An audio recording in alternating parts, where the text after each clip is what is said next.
Alberto, 42 años, dueño de un Fruver, madruga a la plaza de mercado, se pone tapabocas, pero no se lava las manos con frecuencia. Todo lo paga en efectivo. Toca las frutas, las verduras. Alberto no lo sabe, pero llevó el virus al barrio. Y Sonia, que compra en el Fruver, lo llevó a su casa. Así como Carlos y Miguel. Más de 90 familias están contagiadas. Alberto, ¿por qué no te lavas las manos con frecuencia? Su excusa: ya me lavé las manos esta mañana. Tus excusas ponen en riesgo tu vida y la de muchas personas. Aprendamos a convivir para poder vivir. El futuro es de todos. Gobierno de Colombia.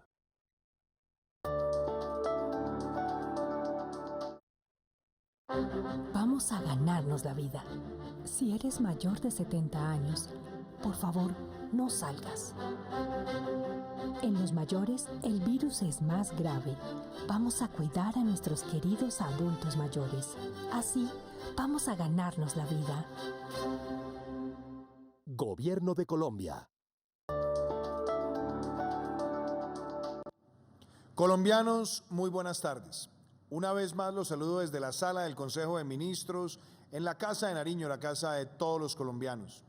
Le damos la bienvenida a este espacio de prevención y acción una vez más, dándole gracias a Dios y pidiéndole siempre por nuestro país, agradeciéndole a todos los héroes del sector de la salud, a los miembros de la fuerza pública, agradeciéndole a los funcionarios del orden nacional, departamental, municipal, a todos los que han estado en las cadenas de abastecimientos, de medicamentos, de alimentos, agradeciendo a los que han estado en los servicios públicos, en los servicios esenciales, a todos los que han ido recuperando vida productiva y que lo han venido haciendo siguiendo los protocolos y procurando que el distanciamiento físico también ayude a salvar vidas. Y por supuesto agradeciéndoles a todos ustedes su convicción, su deseo de sacar nuestro país adelante. Quiero empezar una vez más el espacio de prevención y acción haciendo un balance de las cifras del COVID-19 en nuestro país. Hoy se han realizado 12.063 pruebas. Se han registrado 1.604 casos positivos, una vez más con conglomerados y búsqueda activa, y una cifra muy importante. Colombia tiene hoy 799 recuperados y ya nos situamos en 17.333 recuperados en el territorio nacional.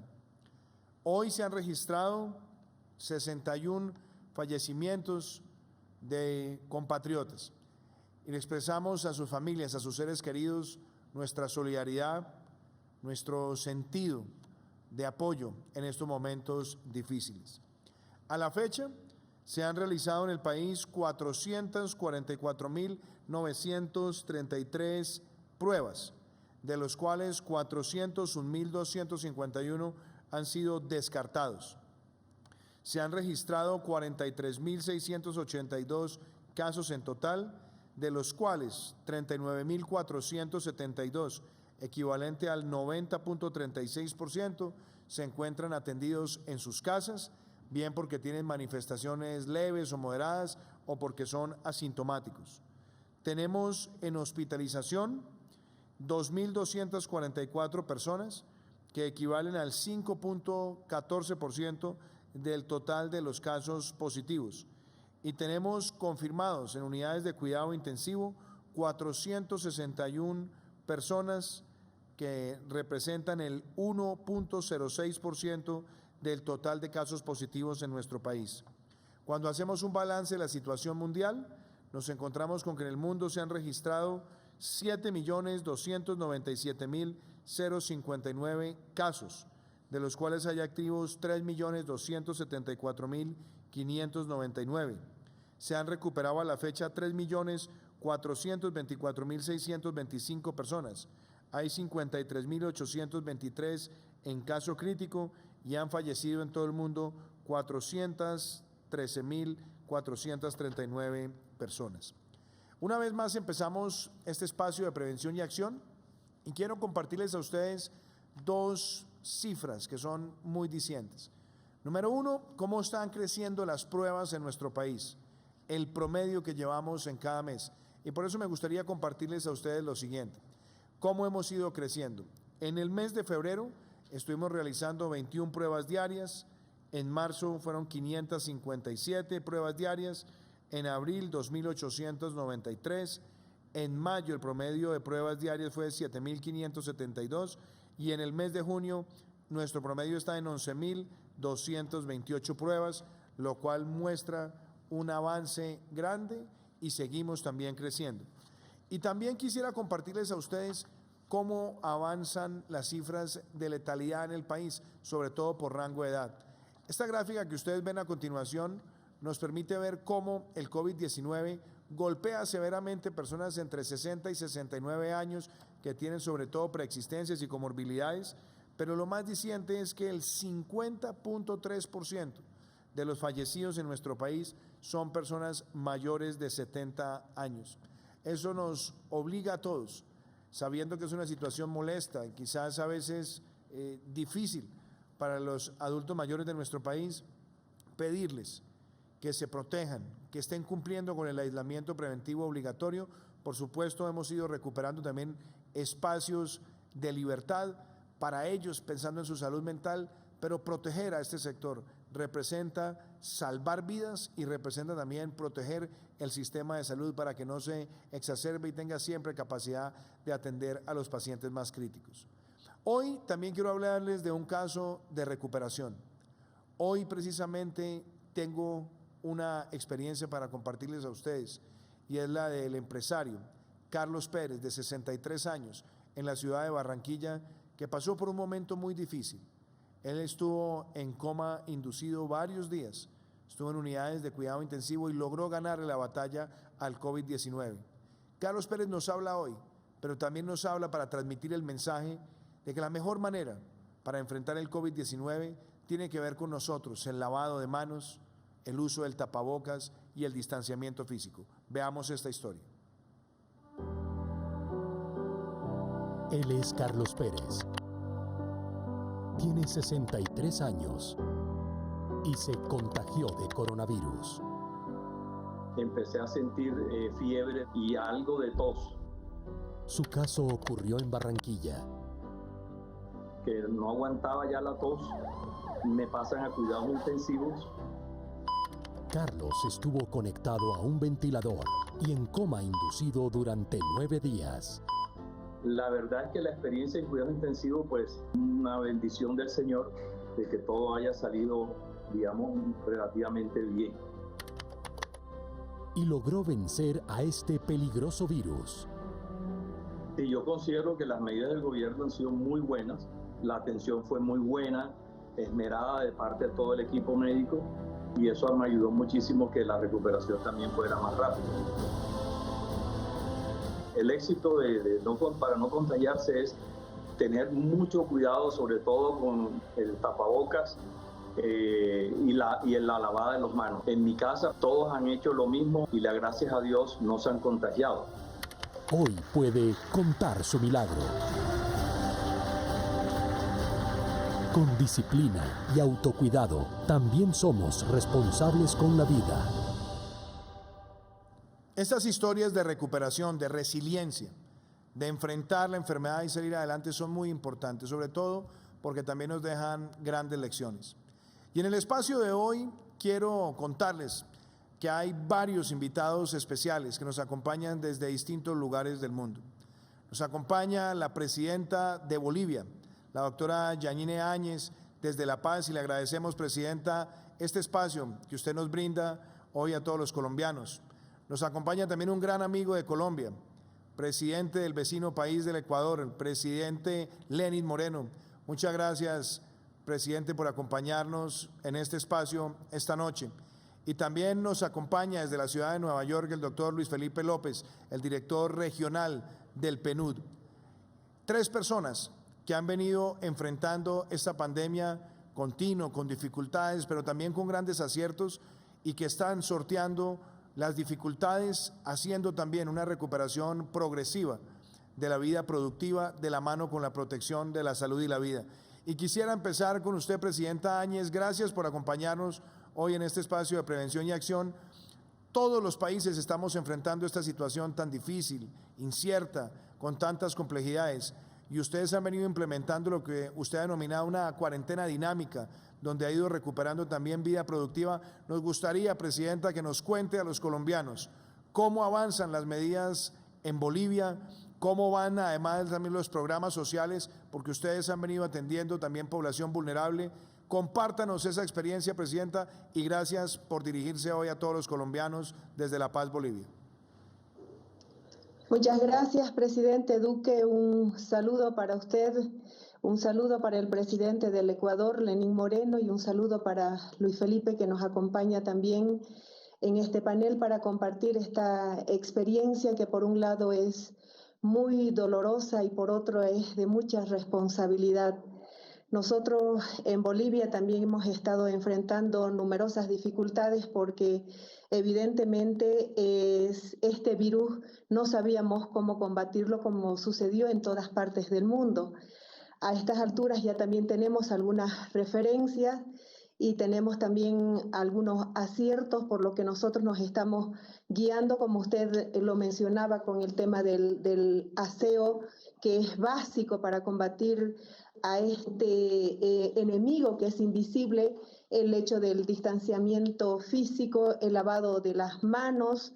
Hemos pasado por momentos muy difíciles, de hecho seguimos con una situación muy complicada.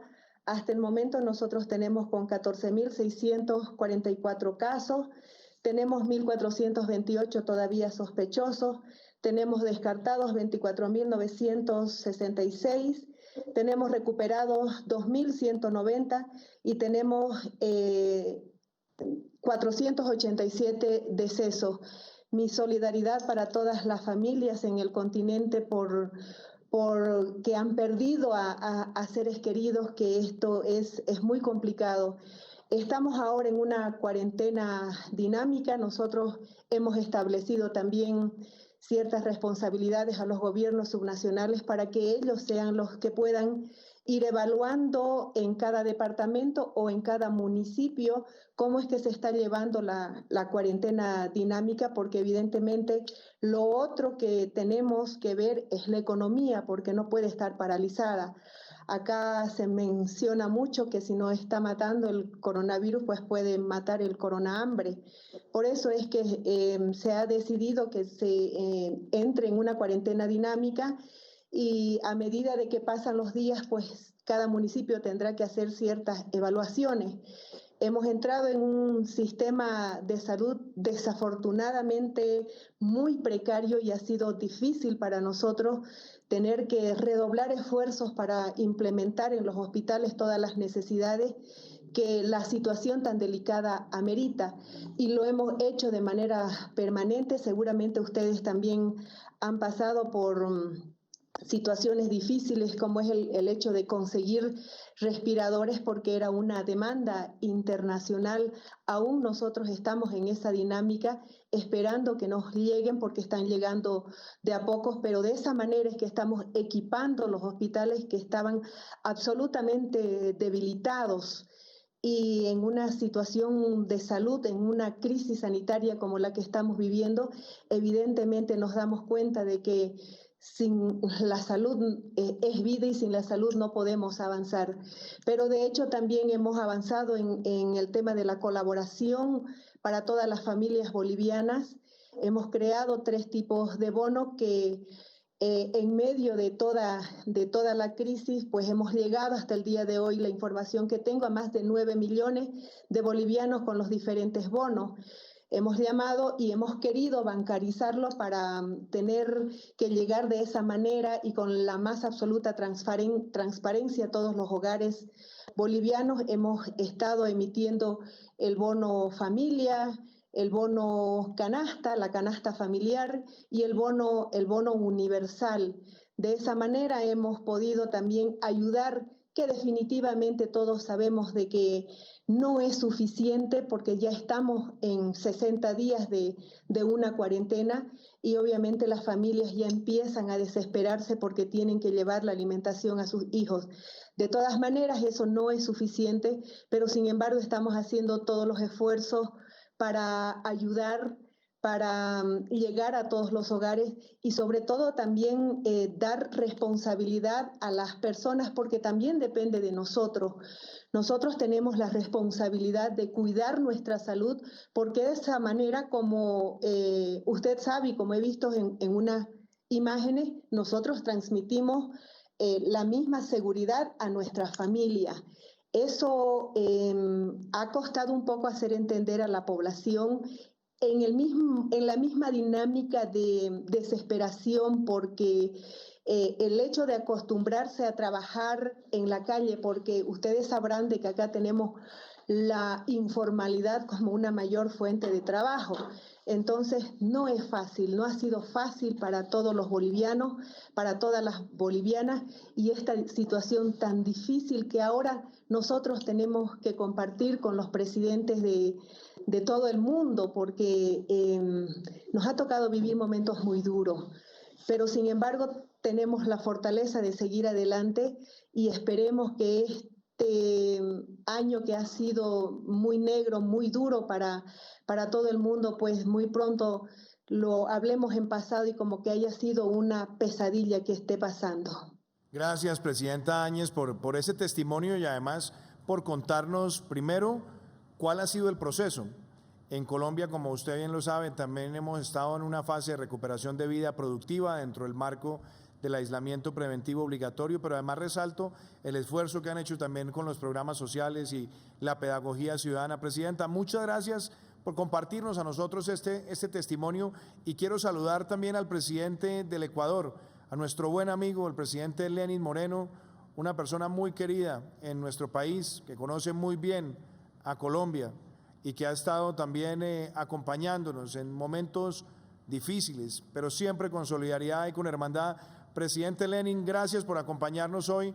Y yo también quisiera preguntarte, presidente, ¿cómo han ido sorteando? Primero, lo que fueron momentos muy complejos desde el punto de vista sanitario y ustedes ampliaron rápidamente la capacidad.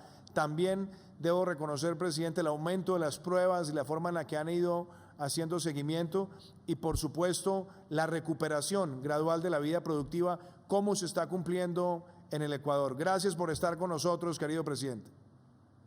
Gracias, presidente, y qué grato compartir con la presidenta Áñez y Luis Felipe este panel. Como usted lo manifiesta, presidente Duque, la situación, no solamente en el Ecuador, sino a nivel mundial, ha sido muy compleja, muy difícil. En primer lugar, porque este virus, esta pandemia, nos sorprendió no necesariamente preparados. Tal es así que algún momento alguien me decía, ¿por qué no contratamos a expertos? Yo le decía, ¿conoce usted en el mundo algún experto en este tema del coronavirus? Y realmente no los hay, inclusive con respecto al origen, con respecto al contagio, con respecto al tratamiento, incluido, por supuesto, la posibilidad de obtener una vacuna que hay muchos países que dicen ya tenerla y que esa la van a compartir y en buena hora que si es que esto ocurre sea una feliz realidad. Hay otros países que manifiestan que eso va a demorar todavía bastante más tiempo y debemos estar preparados para ellos. Nosotros también hemos atravesado un camino en un inicio tan tortuoso como el que han pasado muchos países del mundo. Ya la presidenta Áñez nos hizo una recapitulación de aquello. Esta es una crisis que no solamente es una crisis sanitaria, es una crisis sanitaria que deviene en una crisis económica. Esa crisis económica inmediatamente explosiona en una crisis social. Es por eso que nosotros, claro, lo primero que hicimos es atender la emergencia, tener esa resistencia que debemos tener seres humanos y gobiernos para tratar de frenar el impacto terrible de este virus. Le voy a dar la palabra a Luis Felipe López, el director regional del PNUD, para que nos cuente desde la perspectiva de Naciones Unidas la evolución hasta ahora en América Latina de la pandemia, las medidas que se han venido adoptando y la forma de contener esta situación, cómo la están analizando ustedes y también qué recomendaciones podemos plantear para lo que serán las próximas semanas y los próximos meses en la región. Señor presidente, primero que nada le agradezco mucho la oportunidad de ser parte de esta conversación y la confianza que siempre ha puesto en el PNUD y en el sistema de Naciones Unidas, y el privilegio que es para mí compartir este espacio con la presidenta Áñez y con el presidente Moreno. Muchas gracias por esta oportunidad. En efecto, nosotros enfrentamos todos los días en el terreno, en nuestra conversación con los gobiernos, distintos aspectos de esta crisis que hay que recalcarlo una vez más. Es la crisis más fuerte que hemos tenido en los tiempos modernos. Ciertamente, desde el punto de vista también económico, se ha convertido en la crisis más fuerte en la historia económica moderna. Pero es muy importante, presidente, como usted lo menciona, poner un poco en perspectiva. A nivel regional, ciertamente estamos muy preocupados, estamos ya en este momento en términos de contagios en un número mayor a 1.3 millones de casos en la región latinoamericana.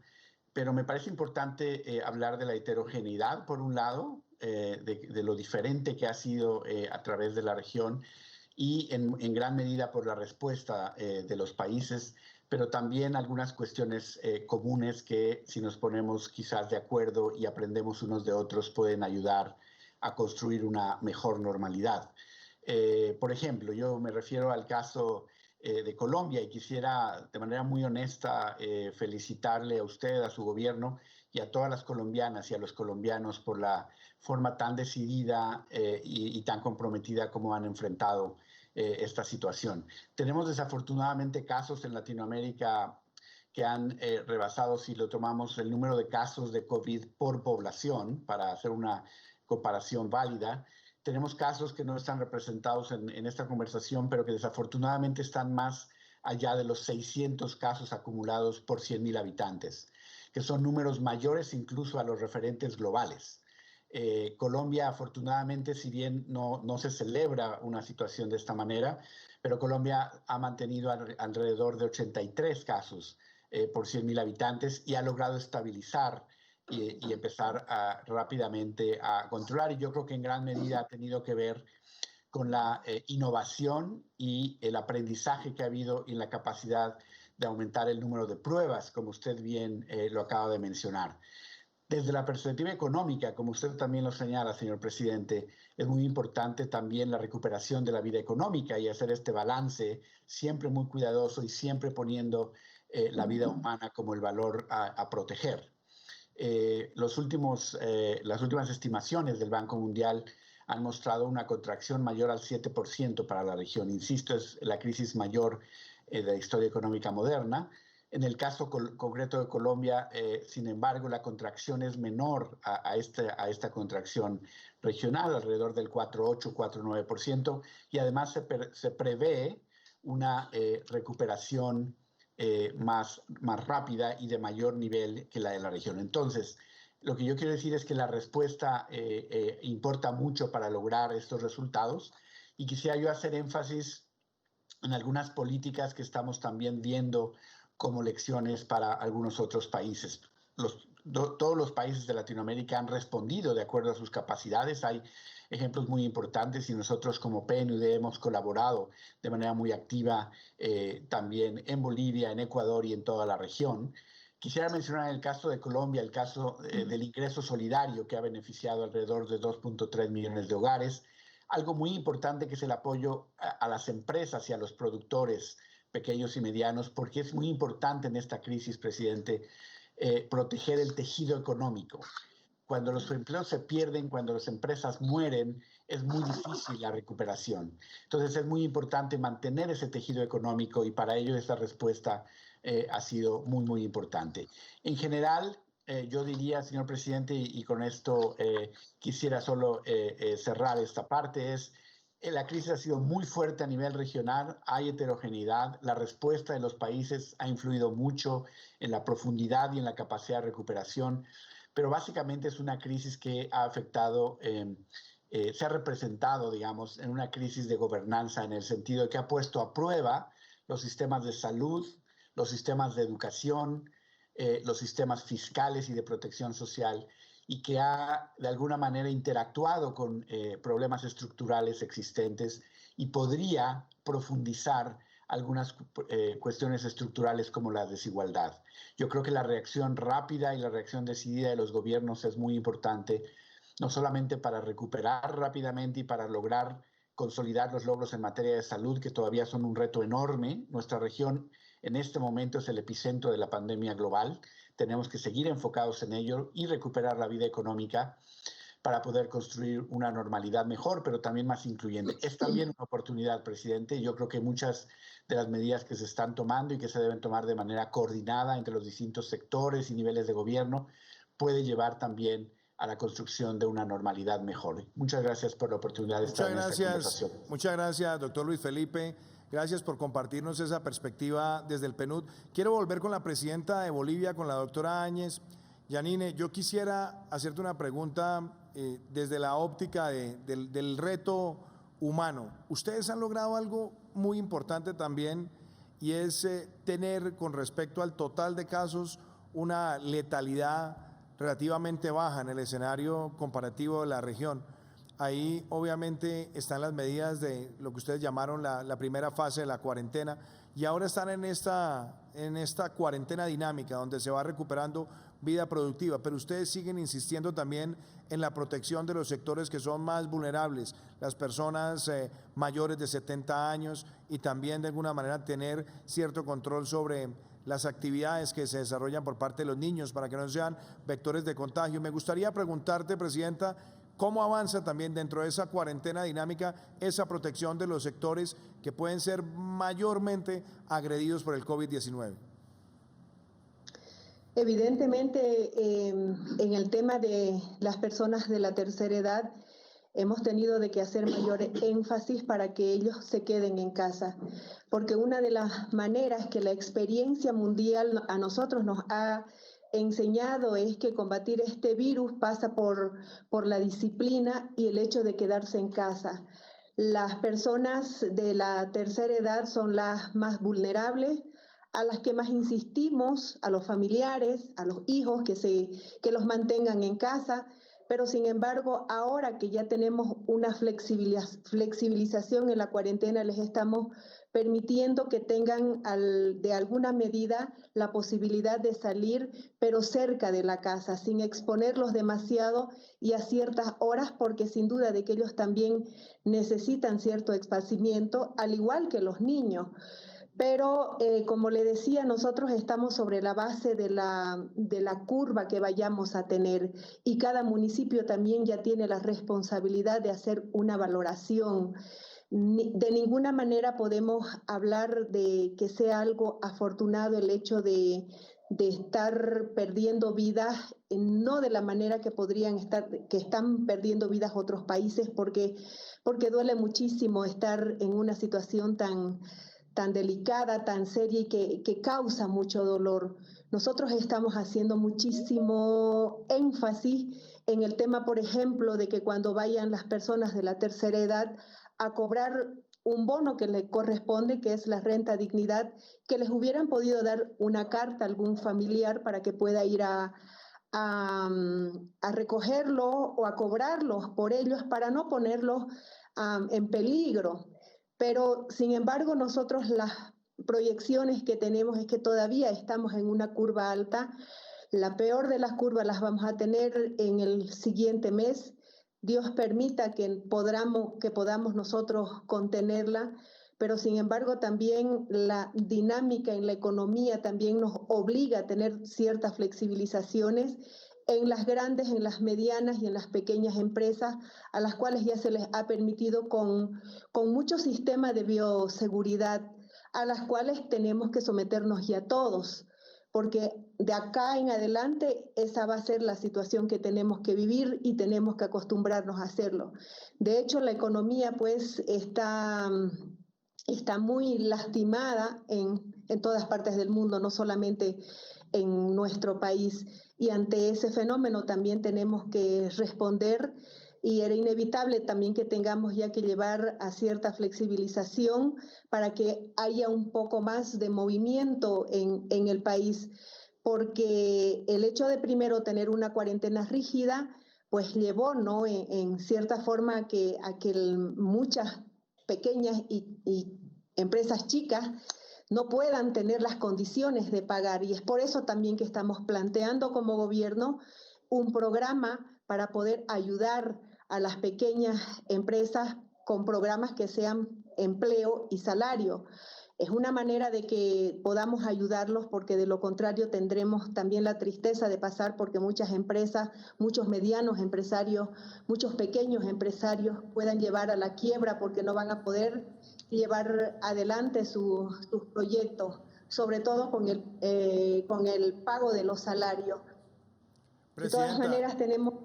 Presidenta, yo escuchándola, y yo creo que usted hace unas reflexiones también muy pertinentes sobre el tema económico.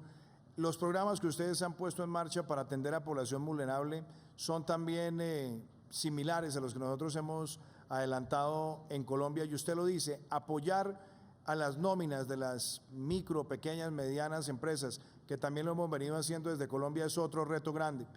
Yo quiero agradecerle que nos comparta todos estos testimonios y experiencias, y me estoy reconectando en este momento con el presidente del Ecuador, con el presidente Lenín Moreno, que lo habíamos perdido hace un momento en la conexión. Y presidente Lenín, estabas describiéndonos a todos los que estamos en esta conversación cómo iban también las medidas de reactivación en el Ecuador. Ustedes se enfrentaron con muchísima resiliencia el reto en salud pública, y también, como lo compartimos tantas veces en las reuniones de presidentes de Prosur, la dificultad de conseguir ventiladores en un mercado que se estaba cerrando, pero ustedes también lograron expandir esa capacidad.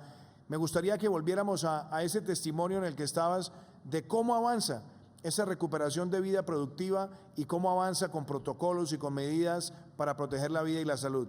Gracias, presidente. Gracias, presidente Duque. Como yo lo manifestaba, el camino recorrido es un camino bastante parecido. Inclusive veía las cifras de la cantidad de pruebas que ustedes venían realizando durante los diferentes meses. Nosotros hemos recorrido un camino bastante similar. En este momento estamos haciendo 6.000 pruebas diarias, lo cual, comparativamente hablando con las cifras que ustedes tienen, es bastante similar, tomando en cuenta que la población de Colombia supera en bastante más el doble de la población de Ecuador. Hemos logrado ya hacer más de 130.000 pruebas, habiendo comenzado por menos de 300 y 400 pruebas. Eso por una parte. Hemos tenido también la capacidad de multiplicar el número de unidades de cuidado intensivo. También hemos multiplicado las camas destinadas y los sitios destinados a atender a las personas infectadas. El número de hospitales también se ha multiplicado. En un inicio fueron apenas 134, ahora son prácticamente casi 500 hospitales los que están destinados a atender casi exclusivamente el COVID. En cuanto a lo que tú manifiestas, nuestro sistema para pasar de esa etapa de emergencia a la etapa tan necesaria de reactivación, que escuchaba hace un momento manifestar a la presidenta Áñez con tanta sobriedad y con tanta certeza, la reactivación fundamental, porque no podemos permitir, y permítame, presidente Áñez, tomar sus propias palabras, el momento en que dijo que el coronavirus no puede transformarse en corona hambre. La reactivación tan necesaria, nosotros la estamos identificando y determinando mediante un sistema de semaforización. Claro, la situación del coronavirus, la situación de la pandemia es diferente en los cantones, en las parroquias, en las ciudades del país, y por eso hemos dejado en libertad a los gobiernos autónomos descentralizados para que, de acuerdo al análisis de las circunstancias, decidan el semáforo que habría que utilizar. En el rojo, pues ustedes entenderán, prácticamente es una cuarentena casi total, no necesariamente total, porque sin duda los servicios deben seguir funcionando, la alimentación debe seguir fluyendo, los kits alimenticios que entregamos nosotros a prácticamente 2 millones de familias. Tomemos en cuenta que kits alimenticios para 2 millones de familias representa alimentación para 8 millones de personas. Al igual que lo ha manifestado la presidenta Áñez, nosotros también estamos entregando un bono humanitario, un bono solidario a aproximadamente 2 millones de personas, lo cual igualmente representa 8 millones de personas atendidas. En cuanto a su pregunta, presidente Duque, con respecto a los insumos, con respecto a los equipos, principalmente con respecto a los respiradores, que fue en primera instancia tan difíciles de obtenerlos en el mercado internacional, al igual que lo fue, hay que reconocerlo, las mascarillas, los equipos de bioseguridad. El mercado no estaba, entendemos que estaba saturado, la demanda estaba saturada y la oferta no cubría pues la demanda, y por eso se pasó igual en primera instancia por muchísimas dificultades.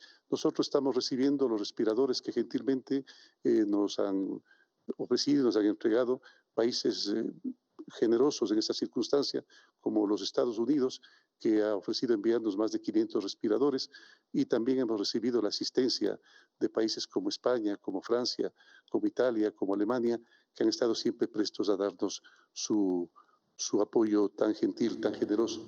Y por supuesto este intercambio permanente de opiniones, de prácticas, de experiencias que hemos tenido con ustedes, estimados presidentes, en las reuniones que hemos hecho virtuales, por supuesto, de Prosur, en las cuales hemos intercambiado criterios con respecto a muchas cosas, inclusive a nuestras políticas de migración, a nuestras políticas de tránsito de los hermanos venezolanos, que en más de una ocasión están intentando con muy poco éxito regresar a un país en el cual lastimosamente la situación anda bastante más deteriorada que la que nosotros hemos sufrido por este coronavirus. Ahí no solamente tienen un coronavirus, ahí no solamente tienen un problema humano, tienen un problema democrático, un problema de autoritarismo, un problema de una dictadura que se ha impuesto y que realmente está hambreando y alejando la posibilidad de obtener salud a miles y miles de venezolanos que se vieron en su momento en casi 5 millones obligados a dejar la tierra amada, buscando nuevas oportunidades, buscando un mejor futuro para sus familias, que claro, en estas circunstancias muy difícilmente lo han encontrado. Muchas gracias, presidente Lenin, por compartirnos este testimonio, por estar hoy con nosotros acá en Prevención y Acción. Te mando un saludo muy especial y esperamos seguir en contacto siempre con hermandad y agradecer además esa cooperación estrecha que hemos tenido con todas las autoridades, con todo tu equipo de gobierno, presidente. Gracias, una feliz noche. Y presidenta Áñez, también muchísimas gracias por acompañarnos desde La Paz, Bolivia, y agradecerle a Luis Felipe López, el director regional del PNUD, que nos acompañó desde la ciudad de Nueva York. Gracias y seguiremos además en contacto trabajando en hermandad para enfrentar el COVID-19. Quiero también en el espacio de esta noche darle la bienvenida al secretario general de la Organización de Cooperación y Desarrollo, OCDE, el doctor José Ángel Gurría. Y yo quisiera agradecerle que esté hoy con nosotros y que nos comparte además una reflexión, y es sobre la lectura que tiene la OCDE de cómo se viene adelantando los mecanismos de prevención, mitigación de la pandemia del COVID-19 en América Latina, y también qué recomendaciones sugiere para nuestros países en la etapa en la que nos encontramos. Muchas gracias, doctor Gurría. Estimado presidente Duque, es un honor poder participar en su programa. Quisiera felicitar la capacidad de reacción del gobierno colombiano para contener la propagación y el impacto del COVID-19.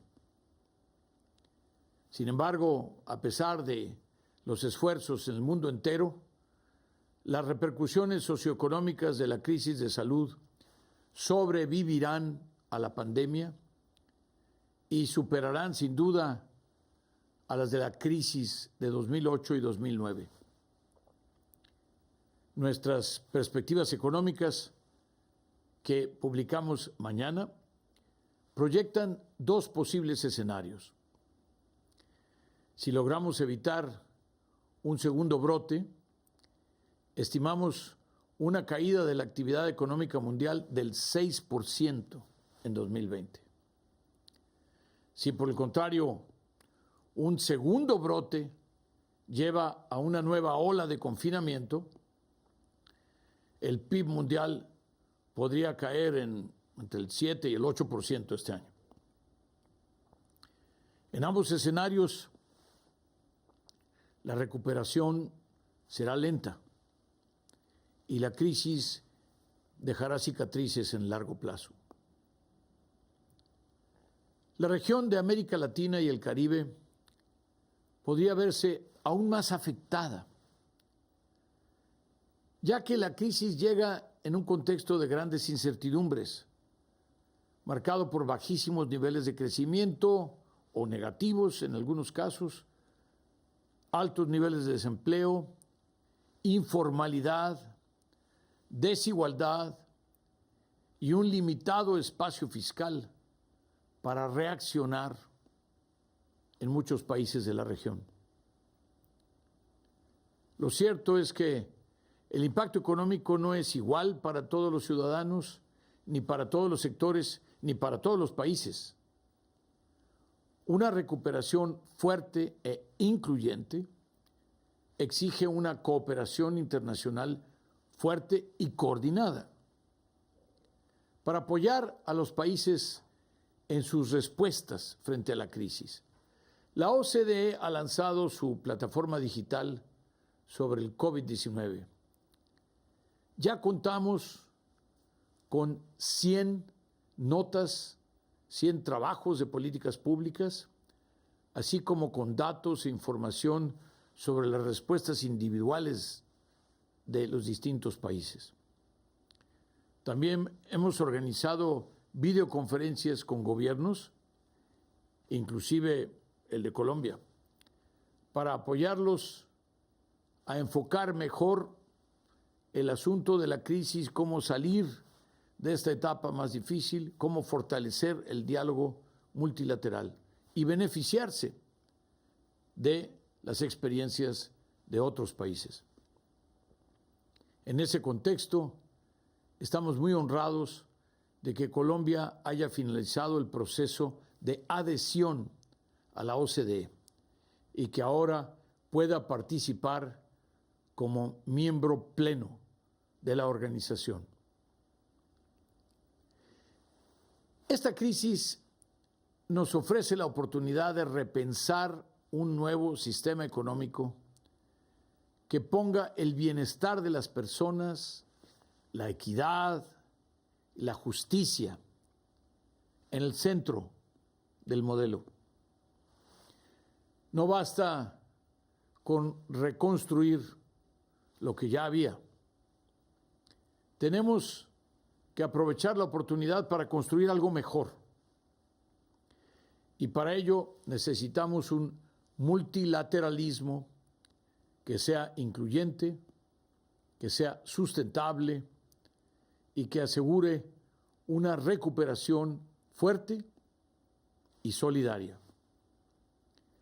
Los países necesitan también una voluntad política y un liderazgo decidido para enfrentar una situación excepcional como la que estamos viviendo. Cuenten con la OCDE para seguir apoyando a Colombia en sus esfuerzos para enfrentar la crisis y para desarrollar, diseñar e implementar mejores políticas para una vida mejor. Muchísimas gracias, doctor Gurría, por estar con nosotros, por compartirnos las reflexiones también de la OCDE. Y justamente hablando también de medidas que se han venido adoptando, pensando en las familias más vulnerables de nuestro país, el decreto 798, que se firmó la última semana, también tiene un alcance importante en materia de servicios públicos. Y es también extender el beneficio de diferir el pago para las familias que no tengan la posibilidad de hacerlo efectivo en el mes de junio, hacerles el siguiente mensaje: las familias de estratos 1 y 2 que no puedan pagar su factura de servicios públicos en el mes de junio, la van a poder diferir como lo hicieron los 2 meses anteriores a 36 meses a una tasa del 0%.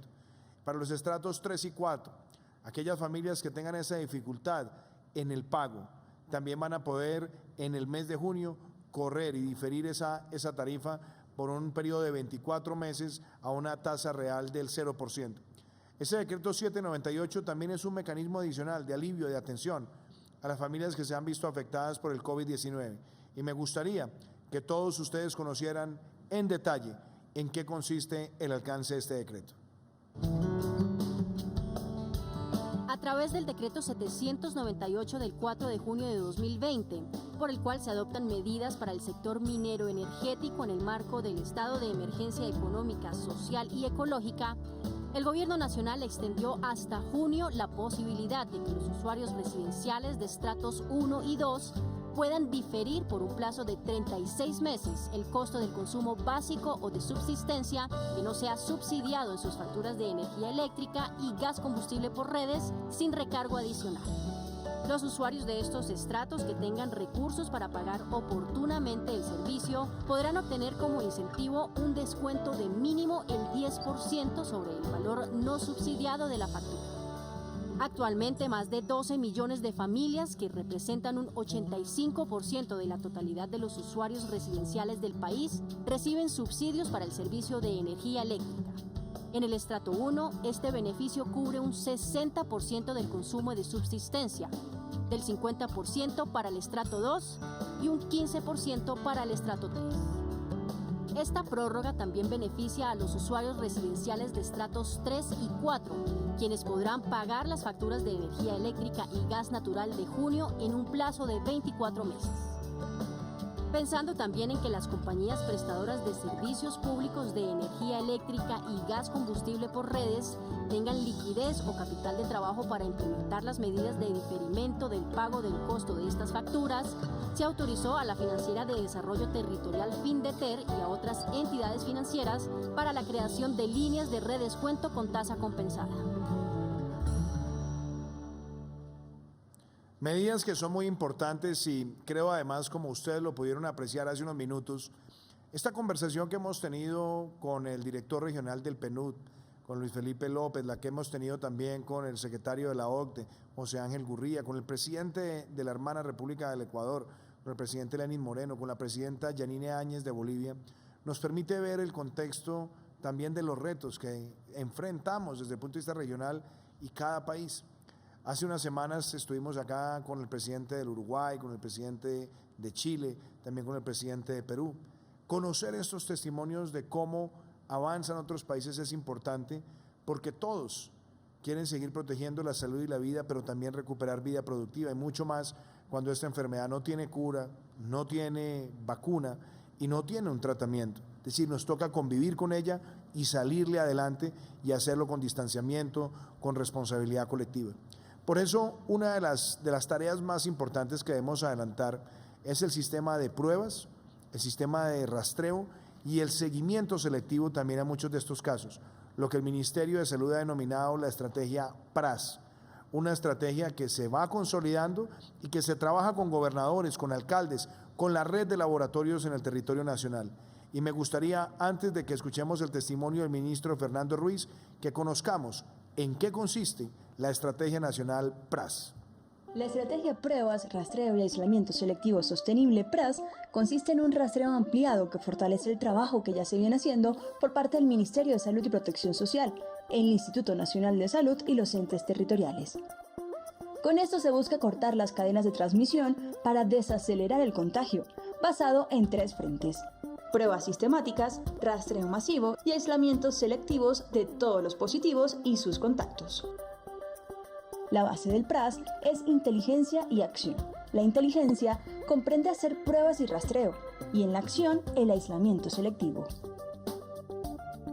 El plan piloto se hará en Cartagena, Quibdó y Palmira, y el objetivo es implementarlo en 18 ciudades principales con miras a llevarla a todos los departamentos.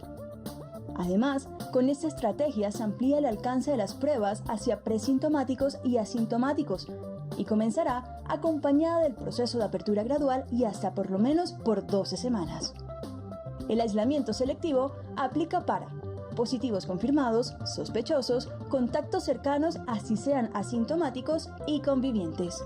Y si el aislamiento no se puede hacer en el hogar, serán instalaciones proporcionadas por el gobierno y será en promedio por 14 días desde el último contacto con la persona contagiada o desde que empezaron los síntomas. Y por último, ¿a quiénes se le hacen las pruebas? Sospechosos y o probables, grupos de riesgo y o vulnerables y contactos de casos positivos. Para conocer en detalle la estrategia PRAS, yo le he pedido al ministro de Salud, Fernando Ruiz, que les comparta a ustedes desde su enfoque técnico y profesional cómo se va implementando. El ministro hoy se desplazó hacia la ciudad de Cúcuta, donde está haciendo un trabajo con las autoridades. Mañana nos estará haciendo un reporte a todos de cómo avanza la situación del COVID-19 en la zona de frontera, en una ciudad que queremos tanto. Pero me gustaría que todos vieran el testimonio del ministro Fernando Ruiz sobre cómo esta estrategia PRAS, para que hagamos pruebas, para que hagamos trazabilidad o rastreo y aislamiento selectivo, puede ser también una herramienta muy importante que nos ayuda a profundizar en zonas críticas, pero también en otros lugares del país, una campaña efectiva frente al COVID-19. Lo escuchamos, ministro. Presidente y colombianos, muy buenas noches. Hoy quiero comentar específicamente sobre la estrategia PRAS que estamos lanzando desde el Gobierno Nacional, desde el Ministerio de Salud, en estos días. Y quiero iniciar por comentar de dónde surge esta estrategia. Es evidente que en Colombia ya hemos desarrollado durante los pasados meses una estrategia de aislamiento preventivo obligatorio, donde el objetivo esencial ha sido el de aislar a las personas para evitar su contagio frente al virus, frente al COVID-19. En este momento y a partir de los pasados meses se han venido generando cada vez mayores aperturas justificadas en la necesidad de que la gente tenga actividad, de reducir el impacto económico, reducir los efectos de salud que tiene el aislamiento, y cada vez vamos a ver nuevos sectores económicos y comerciales entrando en circulación. Esto quiere decir mayor número de personas en la calle, mayor número de personas en los medios de transporte, mayor número de personas en las empresas. Esto implica que es absolutamente crítico para poder manejar la posibilidad de contagio por COVID-19, para protegernos, y las estrategias esenciales son las que tienen que ver con mantener la disciplina en el distanciamiento físico. Los colombianos durante estos 3 meses hemos aprendido que en la medida que nos distanciemos de las personas, que mantengamos las distancias recomendadas de mayores a 2 metros y por más de 15 minutos, debemos siempre tener ese distanciamiento físico, mantenerlo en los ámbitos, ya no solo en nuestra casa, sino en los ámbitos de trabajo, por donde circulemos, por donde hagamos la cotidianidad de las vidas en estos procesos, en el proceso de flexibilización y apertura. Ello implica que debemos debemos evolucionar nuestra estrategia sanitaria, desde una estrategia que está basada en el aislamiento de las personas, a ir progresivamente evolucionando hacia el aislamiento del virus. Y esto quiere decir hacia el aislamiento efectivo, rápido, de las personas que son contagiadas por el COVID y sus contactos, los contactos que están alrededor de ellos. Porque es que el COVID no se ha acabado, el COVID sigue y va a estar todavía y mantenerse un tiempo importante propagándose dentro de nuestras comunidades y de nuestras poblaciones. Para ello necesitamos entonces evolucionar nuestra estrategia con 3 componentes fundamentales.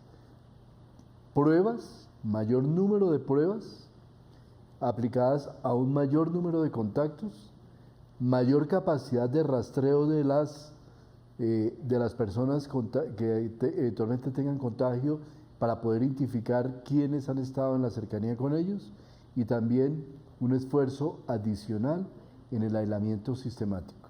Buscamos esencialmente empezar a aislar muy activamente a todas las personas que puedan estar en contacto y que le podamos aplicar la prueba para poder reducir las tasas de contagio.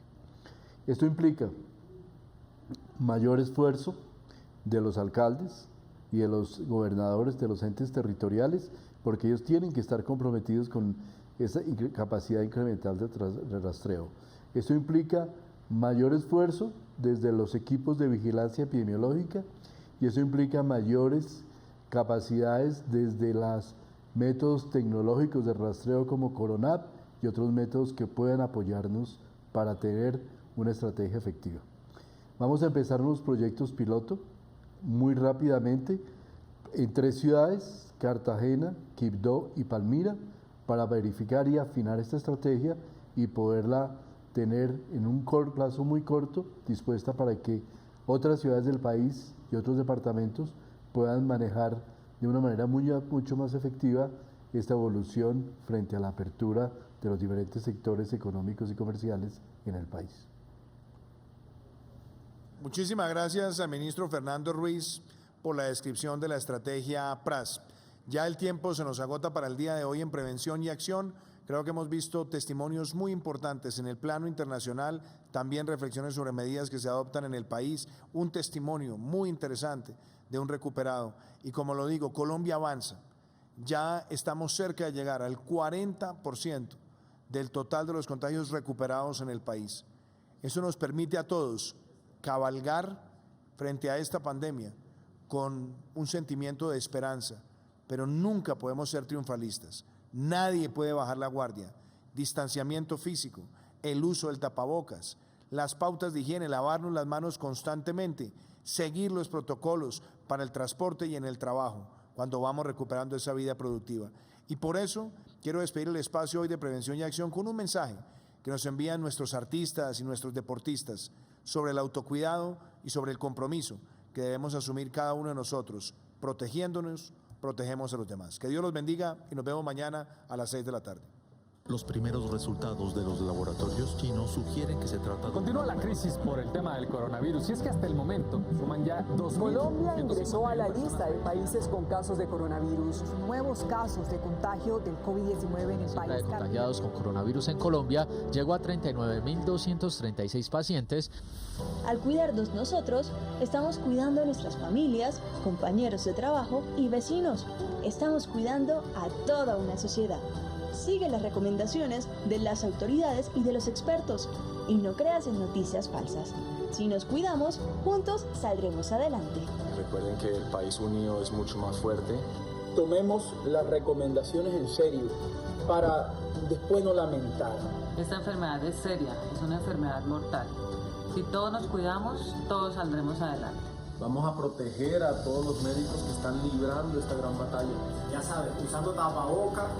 Y si estás fuera de tu casa, sigue todas las indicaciones que te da el Ministerio de Salud. Y si cumplimos todas nuestras normas, podemos salir de esta pandemia muy pronto y entonces nos podremos dar nuevamente un fuerte abrazo.